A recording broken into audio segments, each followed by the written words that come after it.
नमस्कार, बहुत बहुत स्वागत है आपका।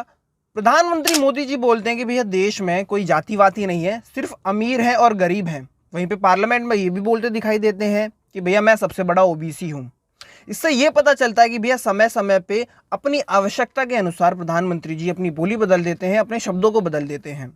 लेकिन बीते दिन एक फोटो वायरल हुआ, एक वीडियो वायरल हुआ जिसमें राहुल गांधी एक साइकिल को आगे धक्का देते दिखाई दे रहे थे, जिसपे भैया 200-200 किलो एक साइड में कोयला रखा हुआ था। वह महसूस करना चाह रहे थे कि भैया 30-40 किलोमीटर रोज जब एक बिल्कुल मजदूर व्यक्ति जब जाता है तो उस पर कैसे बीतती है, क्या उसकी आय है और जो उसको आय मिल रही है क्या वह उसकी मेहनत के हिसाब से सही है या नहीं है। लेकिन प्रधानमंत्री मोदी जी बोलते हैं कि भैया मजदूर है, तकबा है, ये है और वो है, सब खुशहाल है, सारी व्यवस्था अच्छी चल रही है।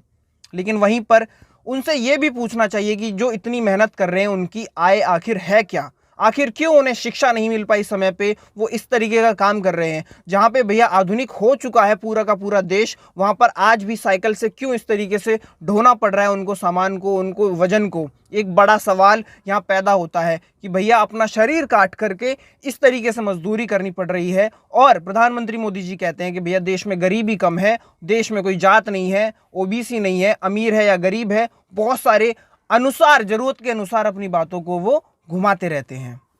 शायद यही कारण है जो राहुल गांधी के शब्द आते हैं कि भैया इसी सब व्यवस्था से हम लड़ रहे हैं, इसी भागीदारी की जो व्यवस्था है इसी से लड़ रहे हैं। आरक्षण जो सीमा है उसे भी बोला जा रहा है कि भाई जो 50% है उसे भी हटा करके SC ST OBC और जो भी माइनॉरिटी, जो जरूरत अनुसार जो लोग हैं, वहीं पे जो जातिगत जनगणना की जो बात हो रही है, जिसकी जितनी हिस्सेदारी उसकी उतने भागीदारी, उन सब व्यवस्थाओं पे काम किया जाएगा। ये यात्रा उस चीज़ का नाम है। स्क्रीन पर कुछ आंकड़े हैं वो मैं आपको दिखाना चाहता हूं, जिसमें आप देख सकते हैं 10,000 भारतीय कंपनियों में सीटों में सिर्फ 7% लोग हैं जो नीचे तबके के आते हैं।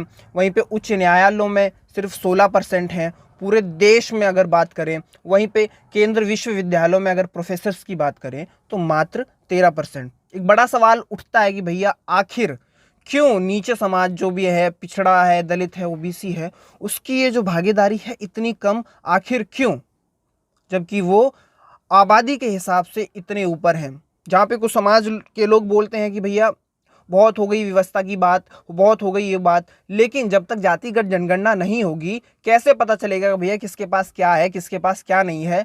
और भाजपा सरकार इस चीज़ से बचती हुई दिखाई देती है। लेकिन इस सब मुद्दों पे राहुल गांधी बात करते नजर आते हैं।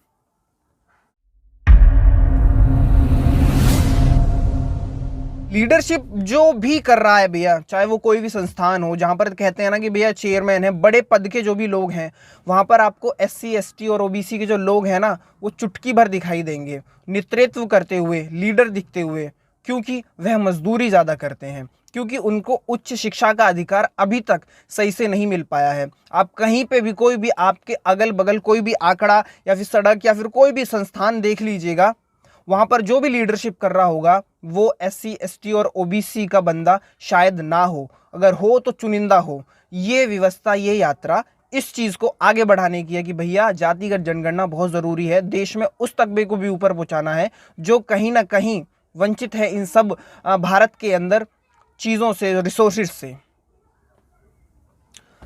यात्राओं में एक बहुत महत्वपूर्ण बात दिखाई दे रही है कि भैया आरक्षण जो सीमा है उसको हम उखाड़ फेंकेंगे, ये इंडिया अलायंस का वादा है। बाबा साहब अंबेडकर ने जब संविधान बनाया था, जब 50% आरक्षण रखा था, उससे ये था कि भैया सभी को समान चीज़ों को मिल पाए। लेकिन अभी इंडिया अलायंस के जो लोग हैं वो ये बोलते नजर आ रहे हैं कि भैया इस चीज़ को हम हटा देंगे ताकि SC ST OBC जैसे तमाम जो भी समुदाय हैं, चाहे वो झारखंड का एग्जाम्पल ले लीजिए या कहीं का भी ले लीजिए, उनको उनका हक मिल सके।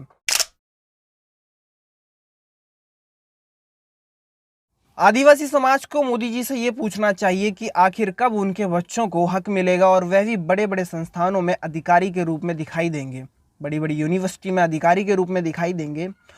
क्या सिर्फ मजदूरी करने के लिए पैदा हुआ है SC ST और OBC का बच्चा या फिर माइनॉरिटीज़ का बच्चा? ये एक बड़ा सवाल है जो मोदी जी से करना चाहिए, क्योंकि देखा गया है जब भी वह कॉर्पोरेट जगत में जाता है या फिर किसी बड़ी यूनिवर्सिटी में जाता है तो उनकी जात पात को देख करके वहाँ पर भेदभाव होता है और वह मजबूरन वहाँ से चला जाता है और बाद में उसके पास सिर्फ एक चीज़ बचती है, वह है मजदूरी, मेहनत, जिससे वह अपना पेट पालता है, वो रेट नहीं पा पाता है, लेकिन घुट घुट के इस जीवन को बिताता है। वैसे तो मोदी जी कहते हैं कि मैं SC ST OBC इन सब को अपना मानता हूं, और बार बार मौके के हिसाब से वो बता देते हैं मेरा इससे पुराना नाता है, इससे पुराना नाता है। लेकिन हमारा मानना यह है राहुल गांधी की इस यात्रा में जो जो दिखाई दे रहा है, जो जो मुद्दे दिखाई दे रहे हैं देश के, इनसे ही सीख लेकर के मोदी जी को कुछ तो करना चाहिए। राहुल गांधी की यात्रा शायद इन्हीं सब मुद्दों को उजागर करने के लिए है, ताकि इस देश में जो माइनॉरिटीज़ हैं, जो इस देश के अंदर आदिवासी हैं, ST OBCs हैं, उन सबको भी अधिकार मिले, उनको भी मोदी जी अपना समझे।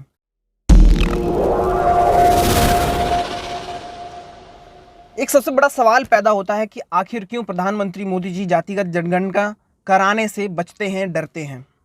अगर एक बार ये सारी चीज़ें हो जाएं तो पता चलेगी भैया किसकी कितनी हिस्सेदारी है, किसकी कितनी भागीदारी है जीत में। देश में जो बड़े बड़े नेता हैं उनमें भी एक जागरूकता है, और एक साथ बैठे सभी, कहीं पर भी कोई जात पात या फिर कोई भी भेदभाव ना हो। लेकिन ये सब ना कराते हुए मोदी जी कभी कहते हैं मैं OBC हूँ, और बातों को टोल मटोल कर पलट देते हैं और दूसरे मुद्दे उजागर कर देते हैं।